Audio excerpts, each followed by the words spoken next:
This is an interesting one. How did you hear about us? This is not necessarily for the user themselves, right? This doesn't actually help a user. Who is this helping? The business. It's helping the marketing team. There's attribution here, right? So Jonathan and I, we were talking about this earlier, and you can almost just sense the tension here. What do you think, Jonathan? Yeah, I think a lot of us ask questions for our team, marketing questions. Where'd you come from? And are you big enough for our sales team to reach out to you, right? Super, super common in onboarding flow. And you can tell that Airtable has this like weird, uncomfortable feeling about it. Because if you look at the help text, this is an optional customer survey.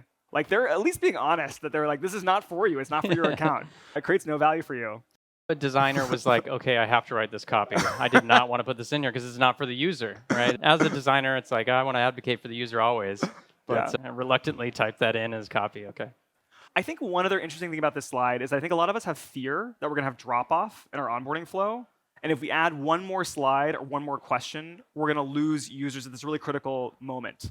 I want to assuage your fears here. You can actually ask some really dumb questions at this moment, because, which you shouldn't do, and we'll talk about what are the good ones to ask. But it's because at this point, the user's given up their email, so they've committed they want to be in your product, but they haven't yet seen it. So you're building that tension with them. Hey, I really want to get access to it. So they're willing to do things like, for example, answer where they came from in this moment. Yeah, exactly. These questions are key, and they provide a psychological feeling of progress when you're asking simple, straightforward questions, just one question per page. You can ask a lot more than you think. It's like a conversation with the software, and part of that, you start to see the user feeling more invested in this onboarding flow and a higher rate of completion, even though you're asking more questions. I know that Airtable is really a product-led company, though, because this question is gone. They took it out.